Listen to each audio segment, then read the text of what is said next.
ತೆಗೆದುಕೋ. ಯೇಸುವಿನ ನಾಮನ ಪ್ರಾರ್ಥನೆ ತಂದೆಯೇ, ಆಮೇಲೆ.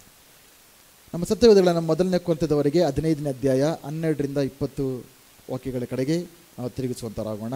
ನಾನು ನಿಮಗೋಸ್ಕರ ಓದ್ತೇನೆ, ಎಲ್ಲರೂ ಕೂಡ ಶ್ರದ್ಧೆಯಿಂದ ಕೇಳಿಸ್ಕೊಳ್ಳಿ. ಕ್ರಿಸ್ತನು ಸತ್ತವರೊಳಗಿಂದ ಎಬ್ಬಿಸಲ್ಪಟ್ಟನೆಂದು ಸಾರೋಣವಾಗುತ್ತಿರುವಲ್ಲಿ ನಿಮ್ಮೊಳಗೆ ಕೆಲವರು ಸತ್ತವರಿಗೆ ಪುನರುತ್ಥಾನವೇ ಇಲ್ಲವೆಂದು ಹೇಳುವುದು ಹೇಗೆ? ಸತ್ತವರಿಗೆ ಪುನರುತ್ಥಾನವಿಲ್ಲವೆಂಬುದು ನಿಜವಾಗಿದ್ದರೆ ಕ್ರಿಸ್ತನಾದರೂ ಎದ್ದು ಬರಲಿಲ್ಲ. ಕ್ರಿಸ್ತನು ಎದ್ದು ಬರಲಿಲ್ಲವಾದರೆ ನಮ್ಮ ಪ್ರಸಂಗವು ಹುರುಳಿಲ್ಲದ್ದು ಮತ್ತು ನಿಮ್ಮ ನಂಬಿಕೆಯು ಹುರುಳಿಲ್ಲದ್ದು.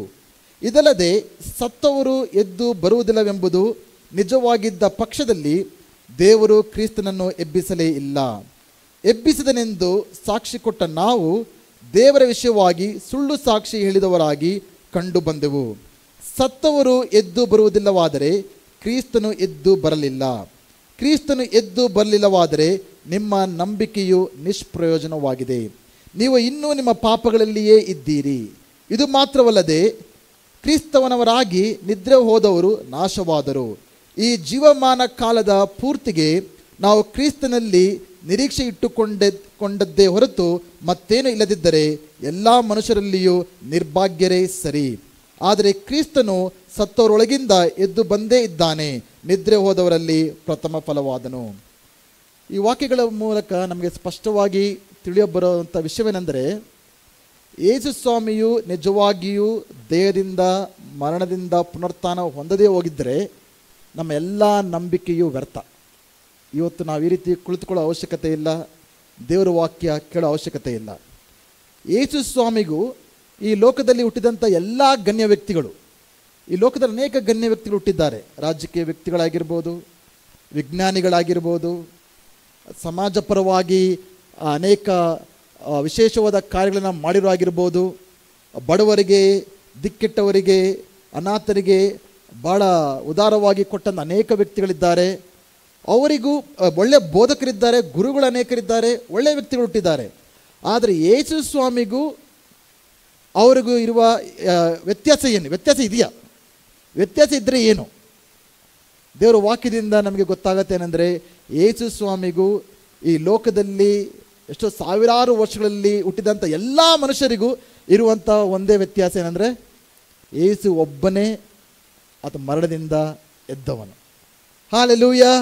ಎಲ್ಲರಿಂದ ಯೇಸುವನ್ನು ಬೇರ್ಪಡಿಸುವ, ಪ್ರತ್ಯೇಕಪಡಿಸುವ ವಿಷಯ ಏನಂದರೆ, ಈ ಇಡೀ ಲೋಕದಲ್ಲಿ ಯೇಸು ಕ್ರಿಸ್ತನೊಬ್ಬನೇ ಮರಣವನ್ನು ಜಯಿಸಿ ತಿರುಗಿ ಎದ್ದಾತನು. Hallelujah, hallelujah. ಇದು ನಿಜವಾಗದ ವಿಷಯವಾಗಿದ್ದರೆ, ನಾವೆಲ್ಲ ಕೂಡ ನಂಬಿದ್ದೇವೆ ಅಂತ ನನಗೆ ಗೊತ್ತು, ಅಂದರೂ ಕೂಡ ಪ್ರಶ್ನೆ ಕೇಳೋಕ್ಕೋಸ್ಕರ ಕೇಳ್ತೇನೆ. ಇದು ನಿಜವಾಗ್ಲೂ ನಡೆದಿರೋ ಸಂಗತಿ ಅಂತ ಅಂದ್ಕೊಳ್ತೀರಾ? ಇದೊಂದು ಕಟ್ಟುಕತೆ ಅಂದ್ಕೊಳ್ತೀರಾ?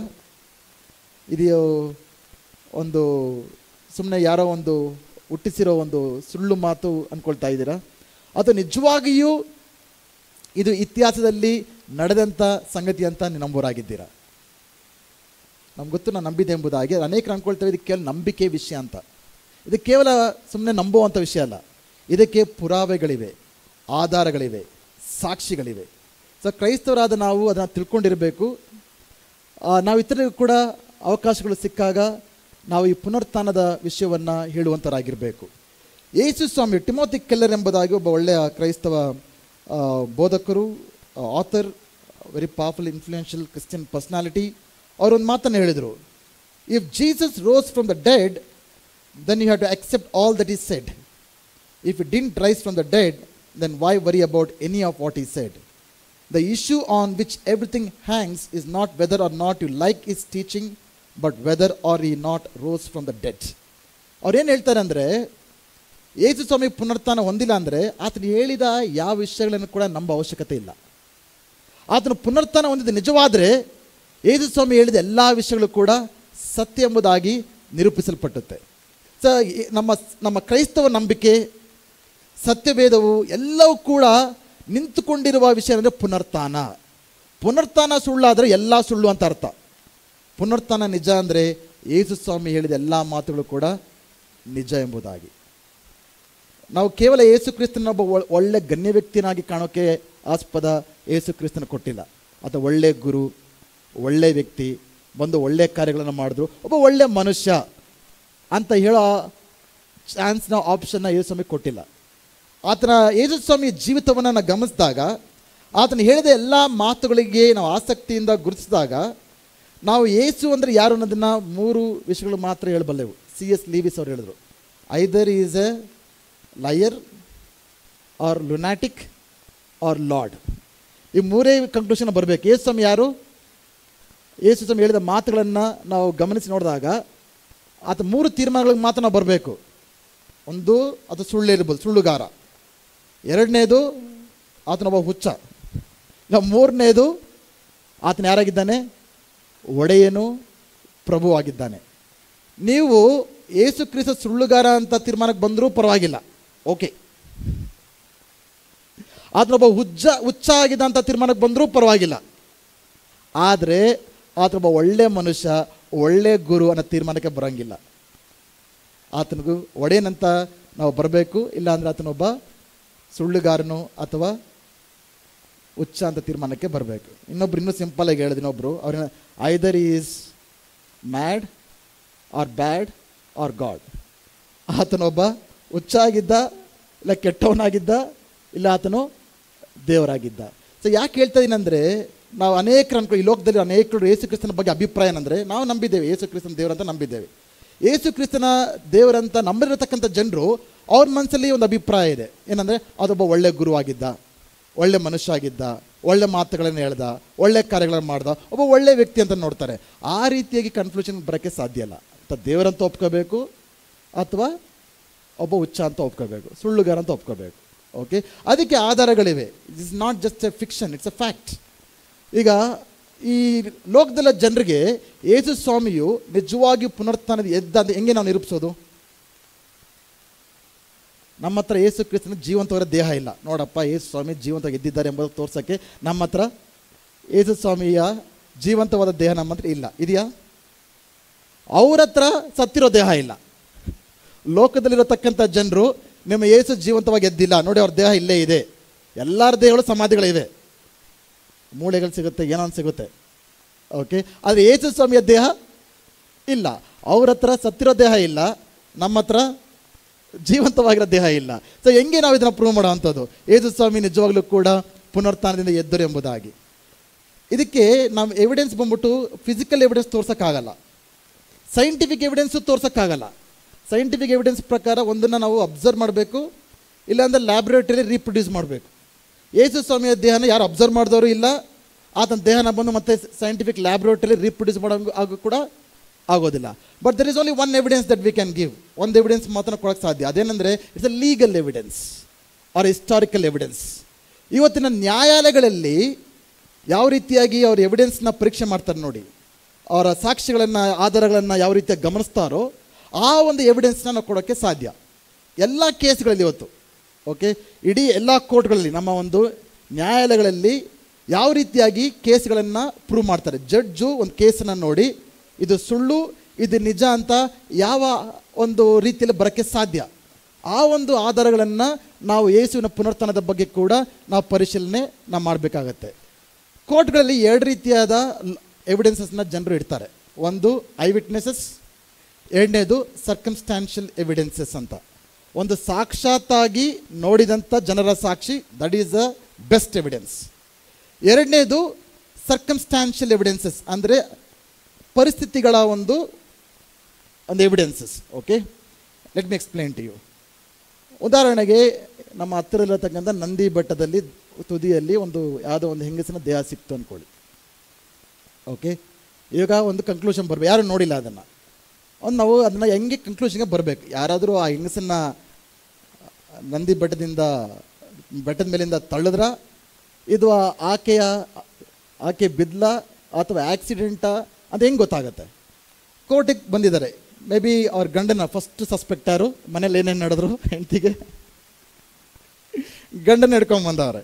ಈಗ ಅವ್ರನ್ನ ಎಕ್ಸಾಮಿನ್ ಮಾಡ್ತಾ ಇದ್ದಾರೆ, ಇವನು ಏನೋ ತಪ್ಪು ಮಾಡಿದಾನ ಅಂತ.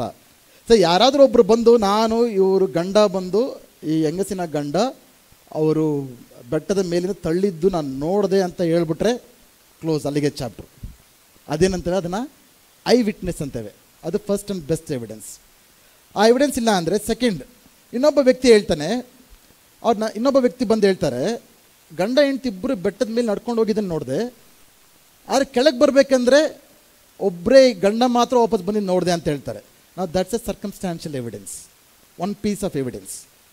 ಎರಡನೇದು, ಜಸ್ಟ್ 1 ವಾರದ ಹಿಂದೆ ಈ ಗಂಡ ಏನಾದರೂ ಆ ಹೆಂಡತಿ ಹೆಸರಿನಲ್ಲಿ 1 ಕೋಟಿ ಲೈಫ್ ಇನ್ಶೂರೆನ್ಸ್ ತೊಗೊಂಡಿದ್ರೆ ದಟ್ಸ್ ಎ ಸರ್ಕಮ್ಸ್ಟಾನ್ಷಿಯಲ್ ಎವಿಡೆನ್ಸ್. ಇನ್ನೊಬ್ಬರು ಅಕ್ಕಪಕ್ಕ ಇರೋ ಜನರು ಆಗಾಗ ಅವ್ರ ಹೆಂಡತಿಯಲ್ಲಿ ಮನೇಲಿ ಇರಬೇಕಂದ್ರೆ ಇವನು ಇನ್ನೊಬ್ಬನ ಹೆಂಗಸಿನಿಂದ ಮನೆಯೊಳಗೆ ಬರ್ತಾ ಇದ್ದ ಅಂತ ಇನ್ನೊಬ್ರು ಯಾರು ಹೇಳಿದ್ರೆ there is another circumstantial evidence. ಇನ್ನೊಂದು, ಜಸ್ಟ್ ಆ ಹೆಂಗಸಿನ ದೇಹಕ್ಕಿಂತ ಮುಂಚೆ 1 ದಿನದ ಹಿಂದೆ ಒಂದು ವೇಳೆ ಗಂಡ ಏನಾದರೂ ಹವಾಯಿ ಹೋಗೋದಕ್ಕೆ ಇನ್ನೊಂದು ಹೆಂಗಸ್ ಜೊತೆ ಫ್ಲೈಟ್ ಬುಕ್ ಮಾಡಿದರೆ ಅದೊಂದು ಸರ್ಕಮ್ಸ್ಟಾನ್ಷಿಯಲ್ ಎವಿಡೆನ್ಸ್. ಈ ಎವಿಡೆನ್ಸಸ್ನೆಲ್ಲ ಗ್ಯಾದರ್ ಮಾಡಿ ಹೇಳಕ್ಕೆ ಏನಕ್ಕೆ ಸಾಧ್ಯ? ಈ ಗಂಡನ ಏನೋ ಒಂದು ಮಾಡಿದ್ದಾನೆ ಎಂಬುದಾಗಿ ಆ ಒಂದು ಕನ್ಕ್ಲೂಷನ್ಗೆ ಬರ್ತೇವೆ. ಆ ಜಸ್ಟ್ ಒಂದು ಉದಾಹರಣೆ. ಬಟ್ ನ್ಯಾಯಾಲಯದಲ್ಲಿ ಕೋರ್ಟಲ್ಲಿ ನಿಂತ್ಕೊಂಡ್ರೆ ಎಲ್ಲ ಕೇಸಸ್ ಹಿಂಗೆ ಪ್ರೊಡ್ಯೂಸ್ ಆಗೋದು. ಯಾರು ಐ ವಿಟ್ನೆಸಸ್ ಇದ್ದರೆ ಗ್ರೇಟ್, ಐ ವಿಟ್ನೆಸ್ ಇಲ್ಲ ಅಂದರೆ ಸರ್ಕಮ್ಸ್ಟಾನ್ಷಿಯಲ್ ಎವಿಡೆನ್ಸಸ್ನ ನೋಡ್ತಾರೆ. ಒಂದೇ ಒಂದು ಸರ್ಕಮ್ಸ್ಟಾನ್ಷಿಯಲ್ ಎವಿಡೆನ್ಸ್ ಇಟ್ಕೊಂಡು ಯಾವ ತೀರ್ಮಾನಕ್ಕೆ ಬರಲ್ಲ. ಬಟ್ ಎಲ್ಲ ಸರ್ಕಮ್ಸ್ಟಾನ್ಷಿಯಲ್ ಎವಿಡೆನ್ಸ್ನ ಒಟ್ಟಾಗಿ ನೋಡುವಾಗ ಒಂದು ತೀರ್ಮಾನಕ್ಕೆ ಬರೋಕ್ಕೆ ಸಾಧ್ಯ. ಇವತ್ತು ಯೇಸು ಕ್ರಿಸ್ತನು ಪುನರುತ್ಥಾನದಿಂದ ಎದ್ದ ಎಂಬುದಕ್ಕೆ ನಮಗೆ 2 ರೀತಿಯಾದ ಸಾಕ್ಷಿಗಳಿವೆ.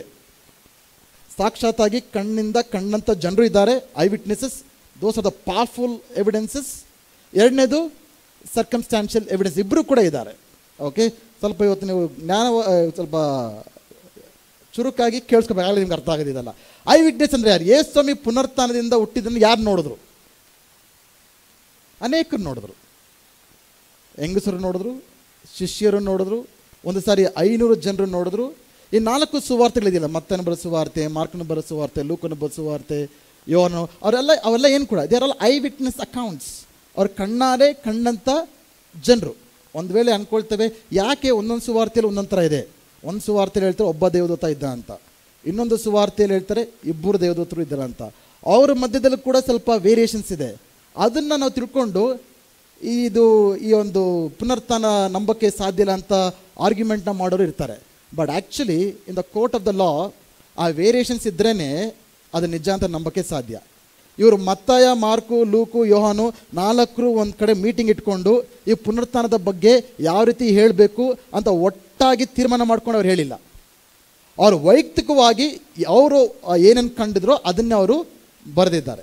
ಅದಕ್ಕೆ ಉದಾಹರಣೆ ಹೇಳಬೇಕಂದ್ರೆ, ಒಂದು ಕಾರ್ ಆಕ್ಸಿಡೆಂಟ್ ನಡೀತು ಅಂತ ಉದಾಹರಣೆಗೆ ಅಂದ್ಕೊಳ್ಳಿ. ಒಂದು ಕಾರ್ ಆಕ್ಸಿಡೆಂಟ್.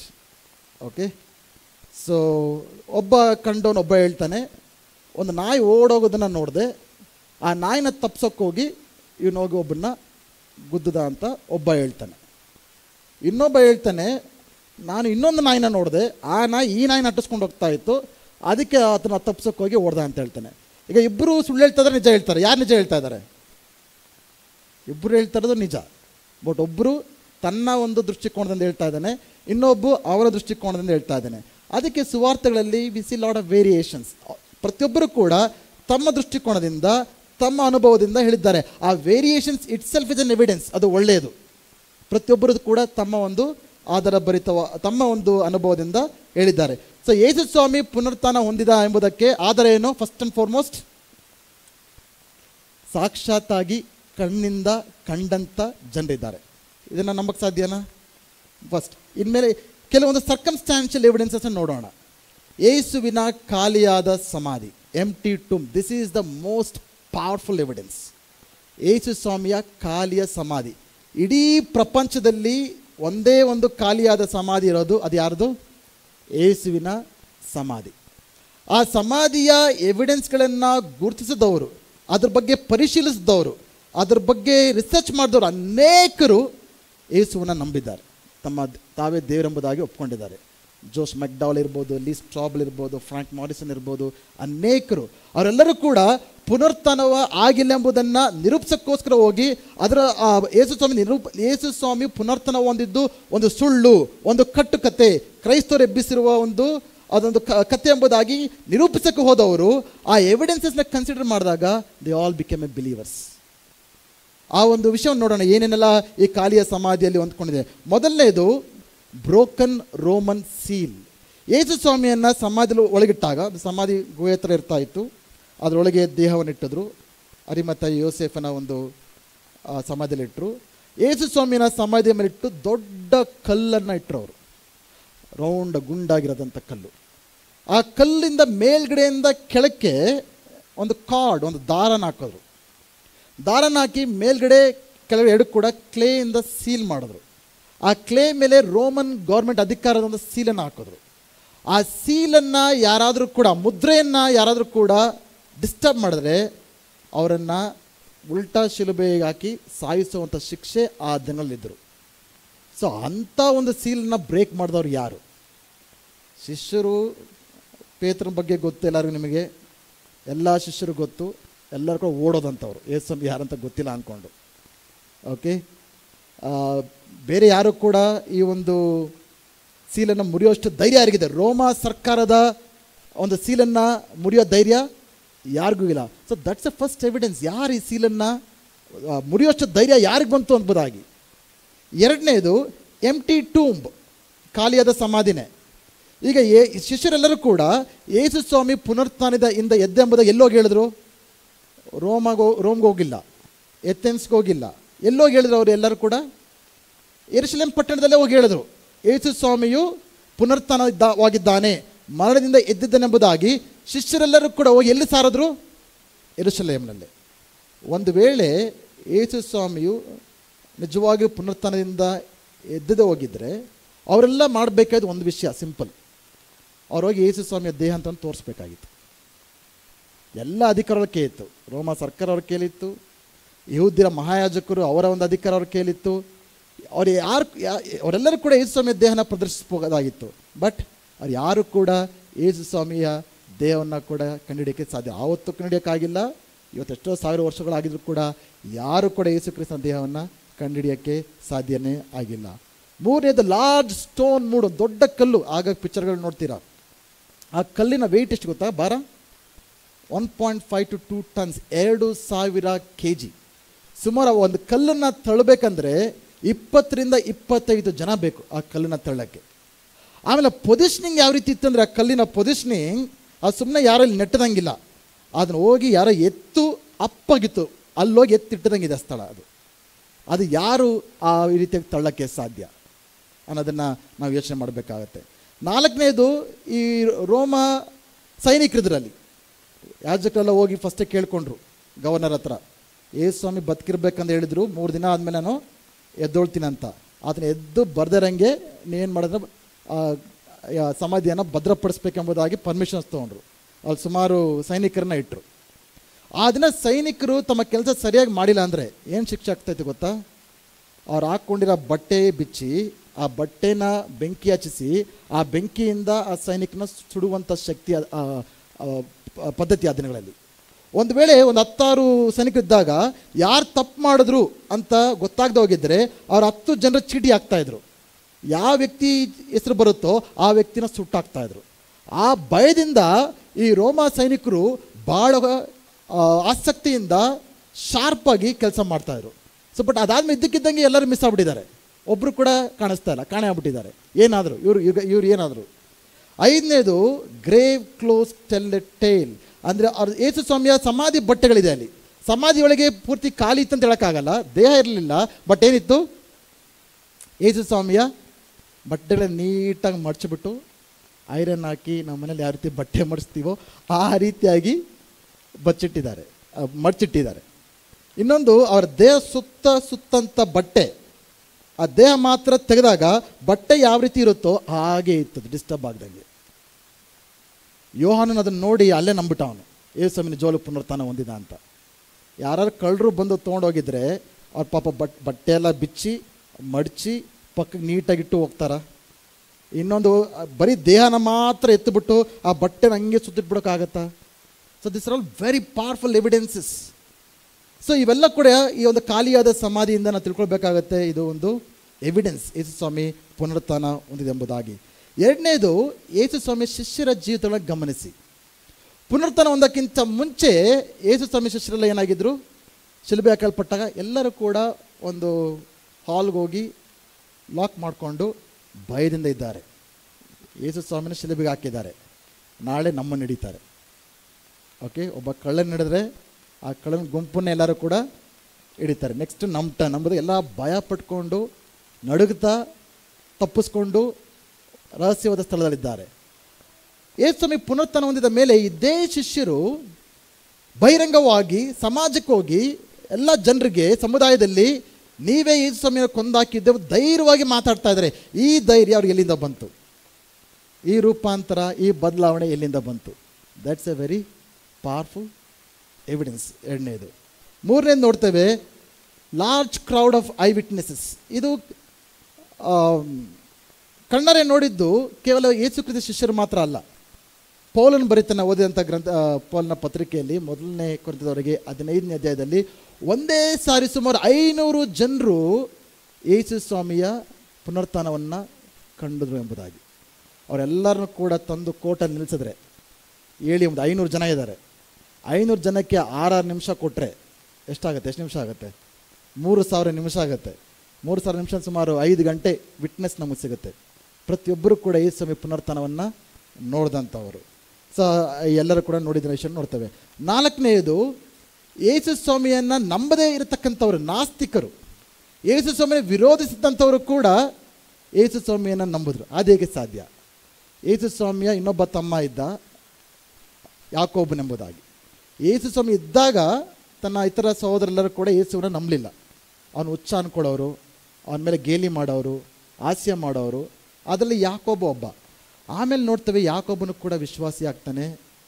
ಅಪೊಸ್ತಲ ಕೃತ್ಯಗಳು ಓದ್ತೇವೆ. In fact became a leader of the Christianity. ಕ್ರೈಸ್ತವ ಒಂದು ಪಂಗಡಕ್ಕೆ ಆತನ ನಾಯಕನಾಗ್ತಾನೆ. ಈ ಒಂದು ಬದಲಾವಣೆ ಹೆಂಗಿಂದ ಬಂತು? ಎರಡನೇದು, ಪೌಲನ ಬಗ್ಗೆ ಎಲ್ಲರಿಗೂ ಗೊತ್ತು. ಪೌಲನ್ ಏನು ಮಾಡ್ತಾ ಇದ್ದ? ಯೇಸುವನ್ನು ನಂಬದಂಥ ಎಲ್ಲರೂ ಕೂಡ ಒಡೆದು ಬಡೆದು ತಂದು ಸೆರೆಯಲ್ಲಿ ಹಾಕಿ ಕೊಲ್ತಾ ಇದ್ದಂಥ ವ್ಯಕ್ತಿ. ಅಂಥ ವ್ಯಕ್ತಿ ದಿಢೀರಂತ ಎದ್ದುಬಿಟ್ಟು ಯೇಸು ಸ್ವಾಮಿನೇ ದೇವರು, ಯೇಸು ಸ್ವಾಮಿನೇ ಪುನರುತ್ಥಾನ ಅಂತ ಹೇಳೋಕ್ಕೆ ಹೇಗೆ ಸಾಧ್ಯ? ಇದು ಕೂಡ again it's a powerful proof that ಈ in fact rose from the dead. 5ನೇದು, ಈ ಯೇಸುವನ್ನ ಪುನರುತ್ಥಾನ ಕಂಡಂಥ ಮೊದಲನೇ ವ್ಯಕ್ತಿ ಯಾರು ಗೊತ್ತಾ? ಮರಿಯಳು, ಮಗ್ದಲೇನಿ ಮರಿಯಳು, ಇನ್ನು ಕೆಲವು ಹೆಂಗಸರು. ಸೊ ಯೇಸು ಸ್ವಾಮಿ ಯಾರಿಗೆ ಫಸ್ಟ್ ತೋರಿಸ್ಕೊಂಡಿದ್ದು? ಗಂಡಸರಿಗೆ ತೋರಿಸ್ಕೊಂಡಿಲ್ಲ, ಯಾಜಕರಿಗೆ ತೋರಿಸ್ಕೊಂಡಿಲ್ಲ, ರೋಮ ಸೈನಿಕರಿಗೆ ತೋರಿಸ್ಕೊಂಡಿಲ್ಲ, ಯಾರಿಗೆ ಬೇಕಾದ್ರೂ ತೋರಿಸ್ಕೋಬೋದಾಗಿತ್ತು. ಬಟ್ ಯೇಸು ಸ್ವಾಮಿ ಯಾರಿಗೆ ತೋರಿಸ್ಕೊಂಡ್ರು? ಹೆಂಗಸರಿಗೆ. ಯಾರಾದರೂ ಒಂದು ಕಟ್ಟುಕತೆನ ಆ ದಿನಗಳಲ್ಲಿ ಕಟ್ಟಬೇಕಂದ್ರೆ ಹೆಂಗಸರ ಒಂದು ಸಾಕ್ಷಿಯನ್ನು ಬರಿತಾ ಇರಲಿಲ್ಲ. ಆ ದಿನದಲ್ಲಿ ಹೆಂಗಸರ ಒಂದು ಸಾಕ್ಷಿಗೆ ಬೆಲೆನೇ ಇರಲಿಲ್ಲ. ಅವರ ಮಾತುಗಳಿಗೆ ಬೆಲೆ ಇಲ್ಲ, ಅವರ ಸಾಕ್ಷಿಗಳಿಗೆ ಬೆಲೆ ಇಲ್ಲ. ಸೊ ಈ ರೀತಿಯಾಗಿ ಶಿಷ್ಯರು ಹೆಂಗಸರನ್ನ ಫಸ್ಟ್ ನೋಡಿದ್ರು ಅಂತ ಹೇಳೋ ಅವಶ್ಯಕತೆ ಇರಲಿಲ್ಲ. ಅದು ಅವರೇನು ನೋಡಿದ್ರು ಅಂತ ಯಾಕೆ ಬರೆದ್ರು ಅಂದರೆ, ಅದು ನಡೆದಂಥ ಸಂಗತಿಗಳನ್ನು ಇದ್ದಾಗೆ ಅವರು ಬರೆದಿರೋದನ್ನು ನಾವು ನೋಡ್ತೇವೆ. 6ನೇದು, the existence of the church. ಇವತ್ತು ಕೂಡ ಯೇಸು ಸ್ವಾಮಿ ಪುನರುತ್ಥಾನ ಒಂದು 2000 ವರ್ಷಗಳು ಆದರೂ ಕೂಡ ಇವತ್ತು ಕೂಡ ಸಭೆ ಇರೋದಕ್ಕೆ ಕಾರಣ ಎಷ್ಟೋ ಕೋಟಿಗಟ್ಟಲೆ ಜನರು, 1/3 of the population some way they say that Christians, ಕ್ರೈಸ್ತರು ಅಂತ ಹೇಳ್ಕೊಳ್ಳೋರು ಇದ್ದಾರೆ. ಎಷ್ಟು ನಿಜವಾಗಿ ಜನ ಕ್ರೈಸ್ತರಿದ್ದಾರೆ ಅದು ಬೇರೆ ಪ್ರಶ್ನೆ. But 1/3 of the population of the world claim to be Christians.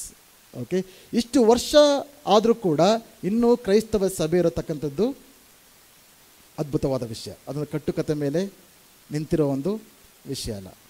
7ನೇದು, ಇವತ್ತು ಭಾನುವಾರ ನಾವು ಯಾಕೆ ಕೂತಿದ್ದೇವೆ ಆರಾಧನೆ ಮಾಡೋಕ್ಕೆ?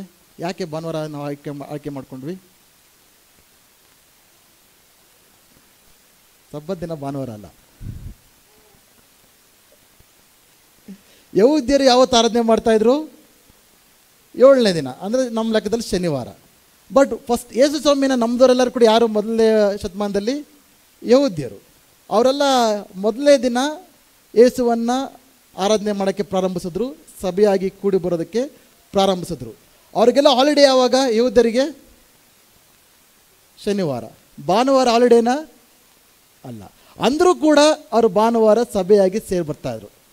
ಕೆಲವರು ಬೆಳಗ್ಗೆ ಕೆಲಸಕ್ಕೆ ಹೋಗೋಕ್ಕಿಂತ ಮುಂಚೆ ಬರ್ತಾಯಿದ್ರು ಸಭೆಗೆ. ಕೆಲವರು ಕೆಲಸ ಎಲ್ಲ ಮುಗಿಸ್ಕೊಂಡು ರಾತ್ರಿ ಹೊತ್ತು ಸಭೆಗೆ ಬಂದು ಹೋಗ್ತಾಯಿದ್ರು. ರಜಾ ಇರಲಿಲ್ಲ ಅವತ್ತು. ಸುಮಾರು ಅಟ್ಲೀಸ್ಟ್ 4th century AD ಅಲ್ಲಿವರೆಗೂ ಕೂಡ ಭಾನುವಾರ ಅನ್ನೋದು ರಜಾ ದಿನ ಆಗಿರಲಿಲ್ಲ. ಅಂದರೂ ಕೂಡ ಆ ದಿನ ಕ್ರೈಸ್ತವರು ಸಭೆಗೆ ಸೇರಿ ಬರ್ತಾಯಿದ್ರು. ಆವಾಗ ನಾನು ಅಂದ್ಕೊಳ್ತಾ ಇರ್ತೇನೆ, ಒಂದು ವೇಳೆ ನಮ್ಮ ದಿನಗಳಲ್ಲಿ ಭಾನುವಾರ ರಜೆ ಇಲ್ಲದೆ ಹೋಗಿದ್ರೆ ಎಷ್ಟು ಜನ ಸಭೆಗೆ ಬರ್ತಾಯಿದ್ರಿ ಅಂತ ಊಹಿಸ್ಕೊಳ್ತೀವಿ. ನಿಮಗೆ ಕೆಲಸ ಇದೆ ಅಂತ, ಕೆಲಸ ಬಿಟ್ಟು ಎಷ್ಟು ಜನ ಬರ್ತೀರಾ ಇಲ್ಲಿ? ಬಟ್ ಆ ದಿನಗಳವರು ಬಂದರು ಊಹಿಸ್ಕೊಬೇಕು. ಯಾಕೆ? Why did the change the day of the religion? ಉದಾಹರಣೆಗೆ ಮುಸ್ಲಿಂ ಜನರಲ್ಲೂ ಕೂಡ ಅವರು ಶುಕ್ರವಾರದಿಂದ ಬುಧವಾರ ದಿನಕ್ಕೆ ಅವನ್ನ ಬದಲಾಯಿಸ್ಕೊಳ್ಳೋಕೆ ಸಾಧ್ಯನಾ? ಅವರ ಆರಾಧನೆಯ ದಿನವನ್ನು ಆಗುತ್ತಾ? ಮಾಡ್ತಾರಾ? ಇಲ್ಲ. ಬಟ್ ಯಾಕೆ ಮಾಡಿದ್ರಿ ಇವರು? ಭಾನುವಾರ ಯೇಸು ಸ್ವಾಮಿಯು ಪುನರುತ್ಥಾನ ಹೊಂದಿದ ದಿನ ಎಂಬುದಾಗಿ ಅವರು ನಂಬಿದ ಕಾರಣದಿಂದ ಅವರು ಭಾನುವಾರ ದಿನ ಒಟ್ಟಾಗಿ ಅವ್ರು ಸೇರಿ ಬರ್ತಾಯಿದ್ರು. ಸೊ ಇದೆಲ್ಲ ಕೂಡ eye witness accounts and circumstantial evidences. Okay, ಈಗ ಇಬ್ಬರು ಲಾಯರ್ ಇದ್ದಾರೆ ಅಂದ್ಕೊಳ್ಳಿ. ಒಬ್ಬ ಲಾಯರ್ ಬಂದ್ಬಿಟ್ಟು ಪುನರುತ್ಥಾನದ ಪರವಾಗಿ ಆರ್ಗ್ಯೂ ಮಾಡ್ತಾ ಇದ್ದಾರೆ. ಸೊ ಇವೆಲ್ಲ ಎವಿಡೆನ್ಸಸ್ ಅವ್ರು ಮುಂದೆ ಇಡ್ತಾರೆ. ಇನ್ನೊಬ್ಬ ಲಾಯರ್ ಬಂದ್ಬಿಟ್ಟು ಪುನರುತ್ಥಾನದ ವಿರೋಧವಾಗಿ ಸ್ವಲ್ಪ ಫ್ಯಾಕ್ಟ್ಸ್ ಇಡ್ತಾನೆ. ಅದನ್ನು ನೋಡೋಣ ಯಾವ ರೀತಿ ಇತ್ತು ಅಂತ, ಅವ್ರ ಎವಿಡೆನ್ಸಸ್ ಯಾವ ರೀತಿ ಇದೆ ಎಂಬುದಾಗಿ ನಗು ಬರುತ್ತೆ ಆ್ಯಕ್ಚುಲಿ ಹೇಳ್ಬೇಕಂದ್ರೆ ಅವರ ಒಂದು ಎವಿಡೆನ್ಸಸ್ ಇಟ್ಟಾಗ. ಅವ್ರು ಮೊದಲನೇದು ಹೇಳ್ತಾರೆ, ಈ ಹೆಂಗಸರು ಇದ್ರಲ್ಲ ಅವತ್ತು ಭಾನುವಾರ ಬೆಳಗ್ಗೆ ಹೋದ್ರು ನೋಡಿ, ಅವರು ಪ್ರಾಬ್ಲಿ ಒಂದು ರಾಂಗ್ ಟೂಮ್ಗೆ ಹೋಗ್ಬಿಟ್ರು ಅಂತ. ಅವ್ರು ಹೋಗಿದ್ದು ಯೇಸು ಸ್ವಾಮಿ ದೇಹ ಇಟ್ಟಂಥ ಸಮಾಧಿ ಅಲ್ಲ, ಬೇರೆ ಯಾವುದೋ ಸಮಾಧಿಗೆ ಹೋಗ್ಬಿಟ್ರು ಅಂತ. ಇದೆಷ್ಟು ಚೆನ್ನಾಗಿದೆ ಆರ್ಗ್ಯುಮೆಂಟ್ ನೋಡಿ. ಅದು ನಿಜವಾಗಿದ್ದರೆ ಅವ್ರು ಮಾಡಬೇಕಾಗಿರೋದೆಲ್ಲ ಒಂದೇ, ಅವ್ರು ಸರಿಯಾದ ಸಮಾಧಿಗೆ ಹೋಗ್ಬಿಟ್ಟು ಯೇಸು ಸ್ವಾಮಿಯ ದೇಹನ ತಂದು ಇಡಬೇಕಾಗಿತ್ತು. It's utter foolishness. ಎರಡನೇದು,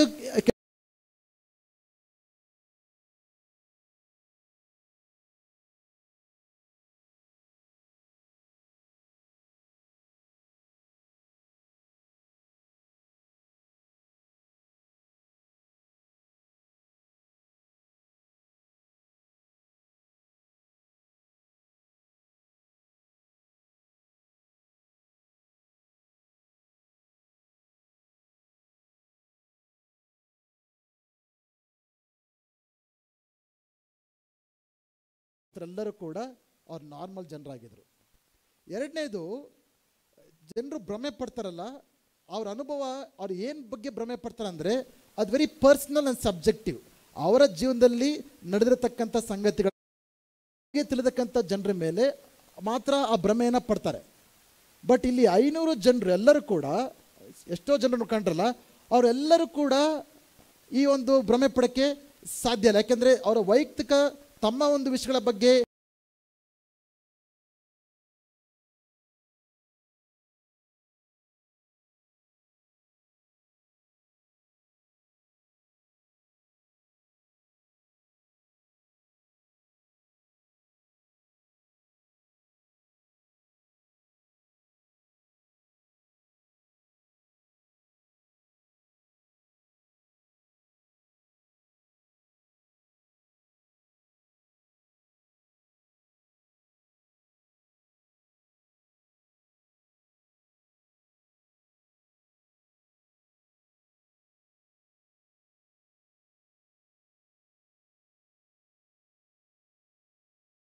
ಮತ್ತೆ ತಿರುಗಿ ಬರ್ತಾರೆ ಎಂಬುದಾಗಿ ಅದ್ರ ಬಗ್ಗೆನೇ ಯೋಚನೆ ಮಾಡ್ತಾ ಇದ್ರೆ ಅದು ಬರುತ್ತೆ. ಇಲ್ಲ ಯಾರೋ ನೀವು ಬರ್ತಾರೆ ನಿಮ್ಮ ಮನೆಗೆ ಅಂತ ಎಕ್ಸ್ಪೆಕ್ಟ್ ಮಾಡ್ತಾ ಇದ್ರೆ ಅವ್ರ ಬಗ್ಗೆ ನೀವು ಭ್ರಮೆ ಪಡೋಕ್ಕೆ ಸಾಧ್ಯ. ಬಟ್ ಯೇಸು ಸ್ವಾಮಿ ತಿರುಗಿ ಎದ್ದು ಬರ್ತಾರೆ ಅಂತ ಯಾರಾದ್ರೂ ನಿರೀಕ್ಷಿಸಿದ್ರ? ಯಾರಾದ್ರೂ ಎದುರು ನೋಡಿದ್ರ? ಇನ್ಫ್ಯಾಕ್ಟ್ ಹೆಂಗಸರು ಏನಕ್ಕೆ ಹೋದ್ರು ಸಮಾಧಿ ಹತ್ರಕ್ಕೆ? ಆತನ ಮೃತ್ಯು ದೇಹಕ್ಕೆ ಸುಗಂಧ ದ್ರವ್ಯಗಳನ್ನ ಹಚ್ಚೋದಕ್ಕೋಸ್ಕರ. ಅವ್ರು ಯೇಸು ಸ್ವಾಮಿ ಪುನರ್ತನ ದೇಹ ಆಗಿರ್ತಾರೆ ಅಂತ ಅಂದ್ಕೊಂಡು ಹೋಗಿಲ್ಲ. ಸೊ ಇವೆಲ್ಲ ಕೂಡ ಭ್ರಮೆ ಅಂತ ಹೇಳೋಕ್ಕೆ ಸಾಧ್ಯನೇ ಇಲ್ಲ. ಇನ್ನೊಂದು ಥಿಯರಿ ಹೇಳುತ್ತೆ, ಡಿಡ್ ಜೀಸಸ್ ಫೂನ್ ಅಂತ. ಹಂಗಂದರೆ ಯೇಸು ಸ್ವಾಮಿ ನಿಜವಾಗ್ಲೂ ಸತ್ತಿಲ್ಲ, ಅವ್ರಿಗೆ ತುಂಬ ವೀಕ್ ಆಗ್ಬಿಟ್ಟು ಅವ್ರು ಕಾನ್ಷಿಯಸ್ ಕಳ್ಕೊಂಡಿದ್ರು. ಅದಾದಮೇಲೆ ದೇಹನ ತೊಗೊಂಡೋಗಿ ಸಮಾಜದಲ್ಲಿಟ್ಟರು. 3 ದಿನ ಆದಮೇಲೆ ಆತನ ಎದ್ದುಬಿಟ್ಟು, ಊಟ ಇಲ್ಲದೆ ನೀರಿಲ್ಲದೆ ಅವಶ್ಯಕ ಎದ್ದುಬಿಟ್ಟು ಈ ಒಂದು 2000 ಟನ್ ಕಲ್ಲನ್ನು ಸರಿದ್ಬಿಟ್ಟು ಹೋಗ್ಬಿಟ್ರು ಅಂತ. ಬಟ್ ನಮಗೆ ಗೊತ್ತು, ಯೇಸು ಸ್ವಾಮಿ ಶಿಲ್ಬೆ ಮೇಲಿದ್ದಾಗ ಒಬ್ಬರು ಈಟಿಯಿಂದ ತಿವಿದಾಗ ಹೃದಯದಿಂದ ರಕ್ತ ನೀರು ಎರಡೂ ಬಂತು. ಈ died of an heart attack. Okay, so it's it's a very foolish argument. 4ನೇದು, ಯೇಸು ಸ್ವಾಮಿ ದೇಹ ಕತ್ಕೊಂಡು ಹೋದ್ರು ಅಂತ. ಯಾರು ಕತ್ಕೊಂಡು ಹೋದರು? ರೋಮ ಸರ್ಕಾರ ಜನರು ಕದಿಯೋಕ್ಕೆ ಸಾಧ್ಯ ಇಲ್ಲ, ಅವರೇ ಕದೀತಾರೆ. ಯಹೂದ್ಯರು ಕದಿಯೋಕ್ಕೆ ಸಾಧ್ಯ ಇಲ್ಲ, ಅವರು ಕೂಡ ಯಾಕೆ ಕದೀತಾರೆ? ಯೇಸು ಸ್ವಾಮಿ ಶಿಷ್ಯರು ಯಾಕೆ ಕದೀತಾರೆ? ಆ ಒಂದು ಸ್ಟೇಟಲ್ಲೇ ಇರಲಿಲ್ಲ ಕದಿಯುವಂಥ state. So all these things prove that ಇವೆಲ್ಲ ನಾವು ಒಂದು ಕಡೆ ನೋಡಿದ್ರಲ್ಲ, ಪುನರುತ್ಥಾನವನ್ನು ಬಲಪಡಿಸುವ ಆಧಾರಗಳು ಯಾವ ರೀತಿ ಇದೆ, ಪುನರುತ್ಥಾನದ ವಿರೋಧವಾಗಿರುವಂಥ ಆಧಾರಗಳು ಯಾವ ರೀತಿ ಇದೆ. ಯೋಚನೆ ಮಾಡ್ತಾ ಇದ್ದೀರಾ? ಗಮನಿಸ್ತಾ ಇದ್ದೀರಾ? ನಾನು ಯಾಕೆ ಹೇಳ್ತಾ ಇದ್ದೀನಿ ಅಂದರೆ, it's not just about A fiction. ಇದೊಂದು ಕಟ್ಟುಕತೆ ಅಲ್ಲ, ಇದೆ ನಿಜವಾಗಿಯೂ ಚರಿತ್ರೆಯಲ್ಲಿ ಇತಿಹಾಸದಲ್ಲಿ ನಡೆದಂಥ ಕಥೆ. ಯೇಸು ಜೀವದಿಂದ ತಿರುಗಿ ಎದ್ದಿದ್ದು ಇಟ್ಸ್ ಅ ಪ್ರೂವನ್ ಫ್ಯಾಕ್ಟ್. ಕೇವಲ ನಮ್ಮ ಆಧಾರಗಳನ್ನು ಪರಿಶೀಲಿಸಿ ನೋಡಿದ್ರೆ ಜನರು ನೋಡೋಕ್ಕೆ ಬಯಸೋದಿಲ್ಲ, ಕೇಳೋಕ್ಕೆ ಬಯಸೋದಿಲ್ಲ. ಯಾಕೆ? ಒಂದು ವೇಳೆ ನೀವು ಯೇಸು ಸ್ವಾಮಿಯ ಪುರಾವೆಗಳನ್ನು, ಸಾಕ್ಷ್ಯಾಧಾರಗಳನ್ನು ಗಮನಿಸಿದ್ರೆ it demands you to change. ನೀವು ಅವರ ದೇವರಂತ ಒಪ್ಕೋಬೇಕಾಗತ್ತೆ, ಒಪ್ಕೊಂಡು ನಿಮ್ಮ ಜೀವಿತಗಳನ್ನು ಬದಲಾಯಿಸ್ಕೊಳ್ಬೇಕಾಗತ್ತೆ. ಅನೇಕರು ಅದನ್ನು ಮಾಡೋಕ್ಕೆ ಸಿದ್ಧ ಇಲ್ಲ. ಯೇಸುವಿನ ದೇವರಂತ ಒಪ್ಕೊಳ್ಳೋಕ್ಕೂ ಸಿದ್ಧ ಇಲ್ಲ, ತಮ್ಮ ಜೀವಿತಗಳನ್ನು ಬದಲಾಯಿಸೋಕ್ಕೂ ಅವ್ರು ಸಿದ್ಧ ಇಲ್ಲ. ಆದ ಕಾರಣ ಈ ಒಂದು ಸಾಕ್ಷ್ಯಾಧಾರಗಳನ್ನು ಅವ್ರು ಗಮನಿಸೋದಕ್ಕೆ ಕೂಡ ಅವರು ಸಿದ್ಧ ಇಲ್ಲ.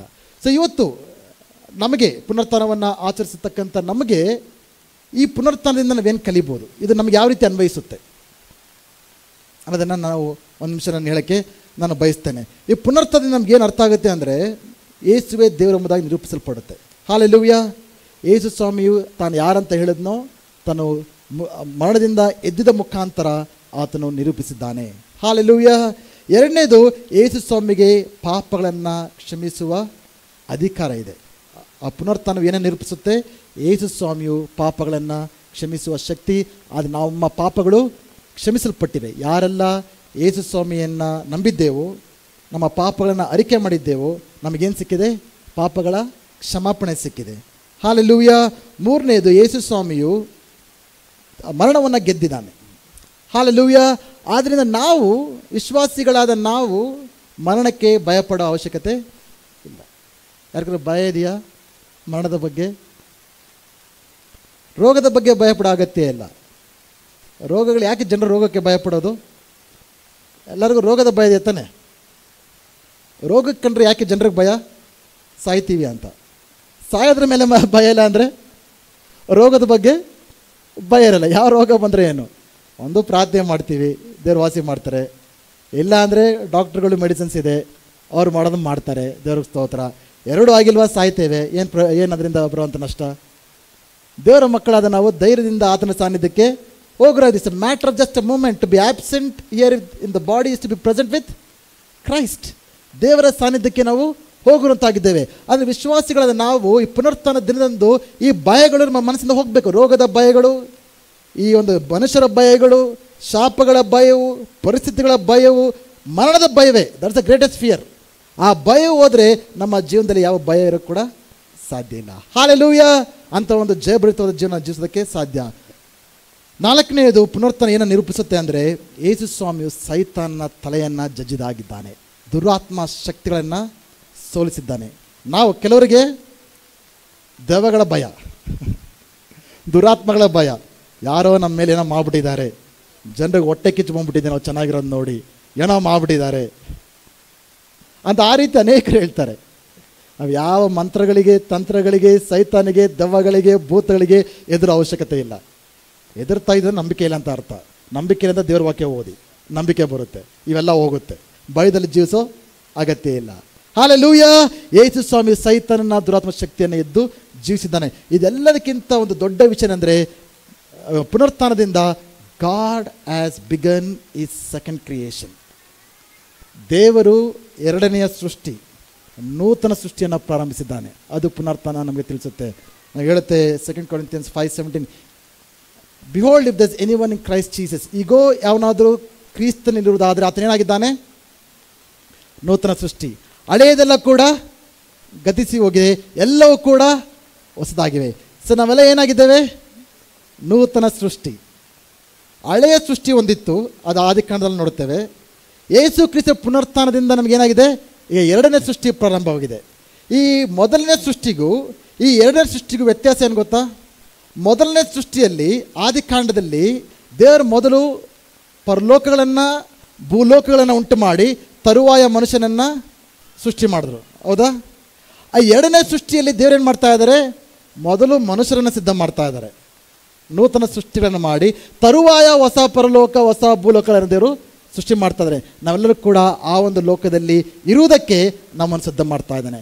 ಸೊ ಈ ಪುನರುತ್ಥಾನ ನಮ್ಗೆ ಏನು ಹೇಳುತ್ತೆ ಅಂದರೆ, God has begun his work, God has begun his new creation. ಹೊಸ ಸೃಷ್ಟಿಯನ್ನು ದೇವರು ನಮ್ಮಲ್ಲಿ ನಿರ್ಮಿಸಿದ್ದಾನೆ.